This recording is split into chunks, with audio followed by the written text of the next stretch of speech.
గ్రామ పంచాయతీ కాంగ్రెస్ పార్టీ సర్పంచ్ అభ్యర్థిగా నామినేషన్ దాఖలు చేశారు రంగా నరేష్ గారు. ప్రధానంగా ఈ గ్రామంలో ఉన్నటువంటి సమస్యలేంటి, వారు ప్రచారంలో ప్రజల వద్దకు వెళ్ళినప్పుడు ఎలాంటి హామీలను ఇస్తున్నారు, ఈ గ్రామంలో నెలకొన్న సమస్యలను వారు ఎలా పరిష్కరించబోతున్నారు అన్న విషయాన్ని వారి మాటల్లోనే అడిగి తెలుసుకుందాం. సార్ నమస్కారం సార్. మీరు దాదాపు గత 10 సంవత్సరాలుగా ప్రజల్లోనే ఉన్నారని విన్నాం. ప్రజల్లో ఉన్న మీరు ఇప్పుడు సర్పంచ్ అభ్యర్థిగా ఎందుకు నామినేషన్ దాఖలు చేశారు? ప్రజాసేవ చేద్దామన్న ఉద్దేశంతో నేను ముందుకు వచ్చినాను. మా పాముకుంట గ్రామ ప్రజలకు నేను సేవ చేయడానికి ముందుకు వచ్చినాను. 10 సంవత్సరాలు చేస్తున్నాను, ఇంకా కూడా చేద్దామన్న ఉద్దేశంతో వచ్చినాను. ప్రజాక్షేత్రంలో దాదాపు 10 సంవత్సరాలుగా ఉన్న మీకు మీ గ్రామంలో ప్రధానంగా ఈ సమస్యలు ఉన్నాయి అని మీరు గుర్తించింది ఏ సమస్యలు సార్? అండర్ డ్రైనేజీ వ్యవస్థ ఒకటి సరిగా లేదు, మోరీలు కానీ వాటర్ సమస్య కూడా ఉంది. ఇదివరకు ఫిల్టర్ సమస్య ఉంటే మా ఎమ్మెల్యే గారు, గౌరవ ఎమ్మెల్యే బి లైలే గారి ద్వారా వాటర్ ఫిల్టర్ తెప్పించుకొని ప్రజలకు ఇవ్వడం జరిగింది. ఇప్పుడు ప్రస్తుతానికి కూడా నా ప్రస్తుత పర్సనల్ మేనిఫెస్టోలో కూడా మీకు ఏమేమి ఇస్తున్నా మా గ్రామ ప్రజలకంటే, నా వ్యక్తిగతంగా 5 సంవత్సరాలు నేను ఎంత కాలం ఉంటే అంతకాలం ఉచిత మినరల్ వాటర్ పంపిణీ నేను చేయదలుచుకున్నాను గ్రామానికి. అదేవిధంగా ఇప్పుడు మనకు సీసీ రోడ్లు కానీ నాణ్యత లేకుండా చేసినారు ఇదివరకు ఉన్న వాళ్ళు. ఇప్పుడు ఏ పని చేసినా నాణ్యతతో కూడిన పని చేపేయగలుగుతాను నేను. లైట్లు కానీ వీధి దీపాలు కానీ మన గ్రామంలో ఏ సమస్య ఉన్నా ప్రతి వ్యక్తికి అందుబాటులో ఉండి, అన్న అంటే నేను, తమ్మి అంటే అక్క, తమ్మి అంటే అందరితో కలిసి ఉన్నా, వాళ్ళు ఏ క్షణం పిలిచినా, ఏ రాత్రి ఏ పగలనకుండా పిలిచినా కానీ నేను పోయినా. ఇప్పుడు కూడా ప్రజాసేవకు ఏ టైం పిలిచినా కానీ అన్న అంటే, తమ్మ అంటే, బిడ్డ అంటే నేను అందరికీ అందుబాటులో ఉండి ప్రజాసేవ చేయడానికి నేను వచ్చినాను ముందుకు. పాముకుంట గ్రామ పంచాయతీ పరిధిలో కాంగ్రెస్ ప్రభుత్వం మీకు మద్దతును ఇస్తోంది. ఇక్కడ సర్పంచ్ అభ్యర్థిగా కాంగ్రెస్ ప్రభుత్వం దాదాపు 2 సంవత్సరాల ప్రజా పాలనలో ఈ ఊరికి ఏమేమి వచ్చాయి సార్? మాకు కాంగ్రెస్ పార్టీ వచ్చిన తర్వాత ఏకకాలంలో 2 లక్షల రుణమాఫీ అయింది. అదేవిధంగా ఉచిత మనకు కరెంటు వచ్చింది 200 యూనిట్ల వరకు. అదేవిధంగా 24 ఇందిరమ్మ ఇండ్లు వచ్చినాయి. మరియు రెండో విడత కూడా ఇప్పుడు 30-35 కాదు 100 ఇండ్లైనా మాకు ఐలన్న ఇచ్చే అవకాశం ఉంది. ప్రతి నిరుపేదలందరికీ కూడా అర్హులందరికీ ఇందిరమ్మ ఇల్లు ఇచ్చేలా కృషి చేస్తాను. అదేవిధంగా 10 సంవత్సరాల నుంచి ఒక్క రేషన్ కార్డు కూడా ఇవ్వలేదు గత ప్రభుత్వం. ఇప్పుడు ప్రస్తుతం ఎంతమంది అర్హులు ఉంటే అంతమందికి రేషన్ కార్డులు ఇవ్వడం జరిగింది.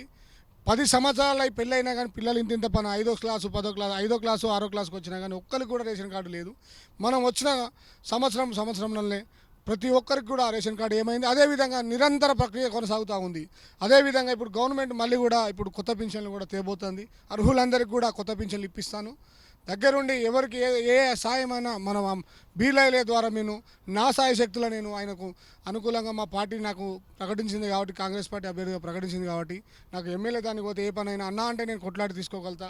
నేను ప్రతి ఒక్కరికి కూడా నేను సేవ చేయగలుగుతా, ప్రతి ఒక్కరికి కూడా అందుబాటులో ఉంటా. నాకు దయచేసి ఒక అవకాశం ఇచ్చి నాకు లేడీస్ పర్స్ గుర్తొచ్చింది, దానికి ఒక్కసారి వేసి భారీ మెజార్టీతో గెలిపించవలసిందిగా నా పాముకుంట ప్రజలందరికీ దండం పెట్టి చెప్తున్నాను. డ్రైనేజీ వ్యవస్థ అస్తవ్యస్తంగా ఉంది అని అంటున్నారు.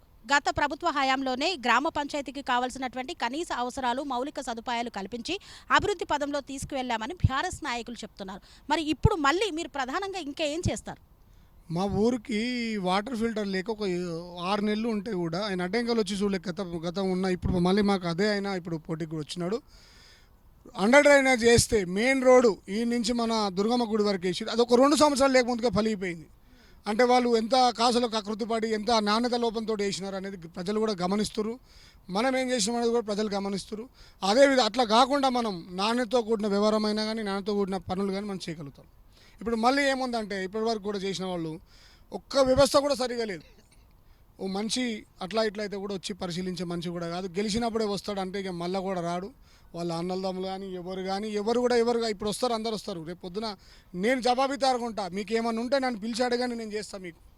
అంతేగాని నేను ఇప్పుడు గెలిచినా నేను ఎటో పోతానే మనిషిని కాదు. నేను ఊర్లోనే ఉంటా, ఊరు కూర్చొని పని చేస్తాను. 10 సంవత్సరాలు మీరు ప్రజాక్షేత్రంలో ఉండి మీరు చేసిన సేవా కార్యక్రమాలు ఏమున్నాయి సార్? నా వ్యక్తిగతంగా కరోనా టైంలో కూడా కొందరికి నా తోచినంత సాయం నేను చేసినాను. మరియు ఎవరు నిరుపేదలు చనిపోయిన ఐలయ్య స్ఫూర్తితోటే, బీర్ల ఐలయ్య గారి స్ఫూర్తితోటే నేను కూడా నా సొంతంగా నిరుపేదలకు బియ్యం పంపిణీ చేసిన, ఆర్థికంగా సాయం చేసిన. అది నాకు తోచినంత. నేను పెద్దగా నేనేమో అది వృధా సాయంగానే కానీ దాని పెద్దగా నేను దాన్ని కూడా ప్రాపగండా చేసుకోదలుచుకోలేదు, దాన్ని ప్రచారం చేసుకోదలుచుకోలేదు. కానీ ఇప్పుడున్న ఆయన కానీ ఇదివరకు ఉన్న వాళ్ళు కూడా కోట్ల సంసారాలు ఉన్న వాళ్ళు కూడా ఒక్కడు మంచి నీళ్ళు కూడా పోయలేదు, ఏ సాయం కూడా చేయలేదు ఎవరికి కూడా. వాళ్ళు మళ్ళీ వచ్చి ఇవాళ నాకు ఆర్థికంగా అదా ఉన్నా ఇదా ఉన్నా ఓటుకు అది చేస్తా ఇది చేస్తా అని వచ్చి మళ్ళీ ఊరు నాగం చేద్దామని వస్తారు. అవన్నీ జరగకుండా చూసుకోండి. ఒక్కసారి నాకు అవకాశం ఏమేమని నేను కోరుకుంటున్నాను. విద్యాపరంగా ఇక్కడ ఉన్నటువంటి విద్యార్థులకు మీరు ఎలాంటి భరోసాను కల్పిస్తున్నారు? విద్యా వ్యవస్థ అనేది ఇప్పుడు మాకు ప్రాథమిక పాఠశాల ఉంది, లైబ్రరీ. ప్రాథమిక పాఠశాలకు 10 సంవత్సరాల నుంచి కూడా ఒక పరోడు కూడా కట్టలేదు. మొన్న మా ఎమ్మెల్యే గారు రాగానే ఒక 5 లక్షల వరకు చేసినాం, వన్ సైడ్ అయింది. ఇంకా మిగతా 5 లక్షల వరకు కూడా చేస్తే దానికి కంప్లీట్ అయితే అది కూడా తీపించుకొని వస్తాను. అదేవిధంగా ఇప్పుడు మాకు కమ్యూనిటీ భవనాలు లేవు. ఎస్సీ కమ్యూనిటీ ఒకటి కావాలి, ముద్రా సంఘం కావాలి, గౌడ సంఘం కావాలి, మన మైనార్టీ సెల్ వాళ్ళకి కావాలి, ఎవరికి ఏదైనా. మళ్ళీ మహిళా సంఘం భవనం కూడా లేదు. అదేవిధంగా అంగన్వాడీ స్కూళ్ళకు కూడా బిల్డింగ్స్ లేవు, పర్మనెంట్ బిల్డింగ్స్ లేవు. ఇలాంటి చాలా సమస్యలు ఉన్నాయి. అదేవిధంగా మా కరెంట్ సమస్య ఏంటంటే మా ఊర్లోనే జంక్షన్ ఉంది, కానీ సపరేట్ ఒక జంక్షన్ ఫీడర్ ఊరుకు లేదు. 10 సంవత్సరాలు 15 సంవత్సరాల నుంచి మా ఊర్లో దాతలు ఆ స్కూల్కు మన ఏది కరెంట్ దానికి ఇచ్చిరు, సబ్స్టేషన్కు. స్కూల్ మన సపరేటు వ్యవస్థ లేదు దీనికి. బాయిల దగ్గర ఎన్నో కరెంటు పోతే కూడా ఈడ కట్ చేస్తారు.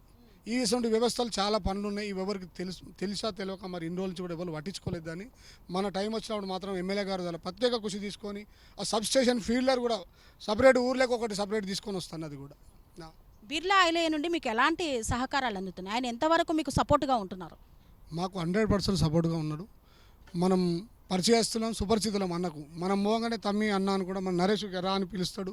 మనం లోబడి పోయిన అన్న నాకు ఇది కావాలని కొట్లాడి తెచ్చుకునే నాకు ఆ పరిచయం ఉంది, ఆ చనువు ఉంది అన్నగారితో. కాబట్టి ఇప్పుడు కొత్త వ్యక్తి వేరే వాళ్ళు వస్తే ఎవడో అనేది ఈయనెవరో కూడా తెలియని పరిస్థితి ఉంటుంది.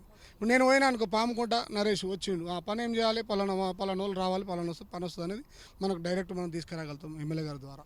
ప్రత్యేక నిధులు తెచ్చి కూడా మా ఊరు వెనుకబడి ఉంది, రాజపేట మండలం చివరిలో ఉంది, డెవలప్మెంట్కు నోచుకోలేదు, సరిగా వ్యవస్థలు సరిగా లేవు. ఒక పల్లె దవాఖానా లేదు. ఇప్పుడు 4-5 ఊర్లకు మేజర్ గ్రామ పంచాయతీ ఇది, ఒక పల్లె దవాఖానా లేదు ఇంతవరకు కూడా. ఆ పల్లె దవాఖానా రానికి కూడా నేను ఎంపీ గారి ద్వారా ఎమ్మెల్యే గారి ద్వారా ఇది ఒకటి కృషి చేస్తే వయోవృద్ధులు ముసలి వాళ్ళు పెద్ద మనుషులు ఉన్నారు, వాళ్ళకు ఒక టాబ్లెట్స్ తెచ్చుకోవడానికో ఏ తెచ్చుకోవడానికో రాజపేట పోనికి వాళ్ళకి వసతి ఉంటుంది. ఆ వసతి దేనికి కూడా నేను ఎంపీ గారి ద్వారా లేకపోతే మా మినిస్టర్ గారి దాకా పోయినా నేను అది ఒకటి తెస్తా, నేను కష్టపడి తెద్దామనే ప్రయత్నం చేస్తున్నా. ఆ ప్రయత్నం కూడా చేస్తాను. బస్సు ఉందండి, సిద్దిపేట నుంచి బస్సులు ఉన్నాయి, మా రాజపేట నుంచి కూడా బస్సులు ఉన్నాయి. పొద్దున సాయంత్రం కూడా బస్సు వ్యవస్థ ఉంది, బాగానే ఉంది. మహిళలకు ఉచితంగా బస్సు సౌకర్యం, నిరుపేదలకు చాలా ఉపయోగకరంగా ఉంది. కొందరు కూడా అది ఇది అవుతుందంటారు కానీ ఏది లేదు, కొత్తగా జరుగుతుంటాయి కొన్ని. ఇప్పుడు మాత్రం సంతోషంగా ఉన్నారు మహిళలు. ఏడికైనా నిరుపేదలైనా ఏ అవసరం హాస్పిటల్కి పోయినా ఏ ఫంక్షన్కి పోయినా వాళ్ళు ఫ్రీగా పోయి వస్తున్నారు. అది పెద్ద మనకు చాలా సహకారమైంది మహిళలకు కూడా. దాంతో పాముకుంట గ్రామ పంచాయతీలో ఎంతోమంది సర్పంచ్ అభ్యర్థులుగా నామినేషన్ దాఖలు చేశారు. వారందరినీ కాదని ఈ ఊరి ప్రజలు మీకెందుకు ఓటేయాలి? నేను కొత్త వ్యక్తిని, సుపరిచితుని. అందులో కూడా ఇదివరకు నేను ప్రజాసేవలో ఉన్నా కాబట్టి పలానా నరేష్ అంటే నాకు వ్యక్తిగతంగా కానీ నాకు బ్యాక్గ్రౌండ్లో కానీ నేను ఎటువంటి తప్పిదాలు చేయలేదు, ఎవరిని నేను ఇబ్బంది పెట్టలేదు. కాబట్టి నాకు ఒక కొంచెం మంచి పేరు ఉందని నేను అనుకుంటున్నా, ప్రజలు కూడా అనుకుంటున్నారు. ఆ విషయంలో నాకు ఒక అవకాశం ఇవ్వాలని నేను వేడుకుంటున్నా, కోరుకుంటున్నా. ప్రజలకు ఉచిత నీరు అందిస్తానని అన్నారు కదా, ఫిల్టర్ వాటర్ ఇస్తానన్నారు. అసలు ఆ ప్రక్రియ అంటే ఎలా చేయబోతున్నారు? అసలు మీ ప్రణాళిక ఏంటి? అది వచ్చేసి ఉచిత మంచినీరు ఫిల్టర్ వాటర్. ఎందుకంటే కార్డ్ సిస్టమ్ ద్వారా ప్రతి ఇంటికి ఒక కార్డు ఇచ్చి ఏ టైంలో అయినా 24 అవర్స్లో ఏ టైం అన్నవి కార్డు స్క్రాచ్ చేస్తే మనకు వాటర్ వచ్చే విధంగా. ఏదైనా ఫంక్షన్స్ అయితే దానికి ఒక సపరేట్ లైన్ ఉంటుంది. దీనికి వ్యక్తిగతంగా డైలీ ఒక క్యాన్ తీసుకుపోతారు, ప్రతి ఒక్కరు తీసుకుపోతారు. ఒక్కరికి ఒక 5 రూపాయలు 2 రూపాయలు 3 రూపాయలు మెయింటెనెన్స్ ఉంటుంది. ఇది ఒక ఇంటికి 1500 మెయింటెనెన్స్ అయితే సంవత్సరానికి. అది ఒక 5 సంవత్సరాలు చూసుకుంటే 7,500 ఖర్చు వస్తుంది ఒక్కొక్క వ్యక్తికి. 5 సంవత్సరాలు చూసుకుంటే ఇప్పుడు వచ్చే వ్యవహారానికి 1000-2000 దాని కాకుండా నేను ప్రజాసేవకు నిరంతరం ఉండాలనుకుంటున్నా. కాబట్టి నా మంచి చెడు నాకు చేయాలని ఉంది. కాబట్టి నిరంతర ప్రక్రియగా నేను ఉన్నన్ని రోజులు చేస్తే ఒక వ్యక్తికి 7,500 ప్రయోజనం జరుగుతుంది. అది ఫిల్టర్ వాటర్ తోటి ఓ చిల్లర ఉంటుంది, ఓ వ్యక్తికి ఉండదు. అలాంటి ఇబ్బంది ఉండొద్దు అని చెప్పి నేను తోచిన సాయంగా నా వ్యక్తిగతంగా నాదొక ఈ సర్వీస్ చేద్దామని ముందుకు వచ్చిన. ఇందిరమ్మ ఇండ్ల పరిస్థితి ఎలా ఉంది సార్ ఈ గ్రామంలో? ఇందిరమ్మ ఇండ్లను మేము పార్టీలను చూడలేదు, మతాలు చూడలేదు, కులాలు చూడలేదు, అటు టీఆర్ఎస్ పార్టీ చూడలేదు, బీజేపీ పార్టీ చూడలేదు, ఏ పార్టీ చూడలేదు. మా వ్యవహారానికి నిరుపేదలు ఎవరు ఉన్నారో 24 ఇండ్లు నిరుపేదలకే ఇచ్చినాము. మిగతా ఇండ్లు కూడా 2వ విడత ఈ మార్చి నుంచో ఏప్రిల్ నుంచో మనకు నిన్న మంత్రి గారు అనౌన్స్ చేసిరు. 2వ విడత కూడా 30-35 ఇల్లు తీసుకొచ్చి మళ్ళీ కూడా సంవత్సరానికి 30-35 ఇల్లు తీసుకొస్తే ఈ 3 సంవత్సరాలల్లో మనం దాదాపుగా 100 ఇండ్ల పైన తీసుకురాగలుగుతాం ఎమ్మెల్యే గారి ద్వారా. తీసుకొచ్చి ప్రతి నిరుపేదకు, ప్రతి ఇంటికి నిరుపేదకు ఎవరెవరు అర్హులు ఉన్నారో ఇందిరమ్మ ఇండ్లకు, ఆర్థికంగా తక్కువ ఉన్నారు, వాళ్ళు కట్టుకోదలుచుకున్నారు, వాళ్ళకు మాత్రం ఖచ్చితంగా ఇందిరమ్మ ఇల్లు ఇప్పించగలుగుతాను నేను. సో ఈ TR9 టీవీ తరపున మీ పాముకుంట గ్రామ ప్రజలకి ఒక సర్పంచ్ అభ్యర్థిగా ఏం చెప్పదలిచారు? నేను నిస్వార్థంగా సేవ చేయడానికి వచ్చినాను. ఇదివరకు కూడా చేసినాను, ఇంకా కూడా చేస్తాను. ఏం లేని నాడు ఒక చిన్న వార్డు లేను, నేను ఎటువంటి హోదా లేని నాడే మందిలో ఉన్నా, మంది కోసం కష్టపడ్డా.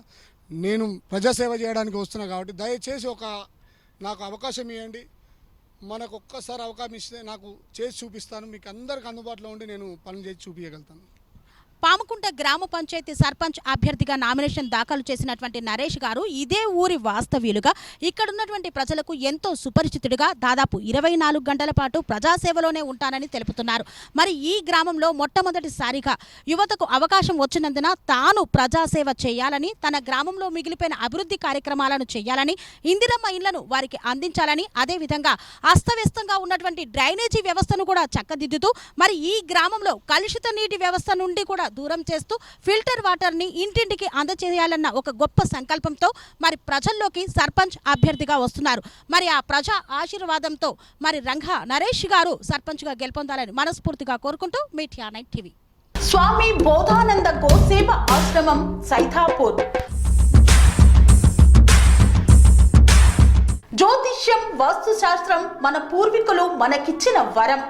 దుర్గాదేవి, కాలభైరవ ఉపాసనతో వాక్సిద్ధి పొందిన శ్రీ శ్రీ బోధానందగిరి స్వామివారు మీకు ఎలాంటి సమస్యలున్నా, వాటిలో ముఖ్యంగా ధన నష్టం, ఆరోగ్య నష్టం, భార్యాభర్తల మధ్య గొడవలు, ప్రేమించుకున్న వారు దూరం అవడం, ఎన్ని సంబంధాలు వచ్చినా పెళ్లి ముడి పడకపోవడం, రోడ్డు ప్రమాదాలు, అప్పుల బాధలు, వ్యవసాయంలో నష్టాలు, పెద్దల మాట పిల్లలు వినకపోవడం, ఆరోగ్య శాంతి, గృహశాంతి, మనశ్శాంతి లేకపోవడం, ఇలాంటి సమస్యలు ఉన్నట్లయితే ఒక్కసారి స్వామీజీని కలవండి.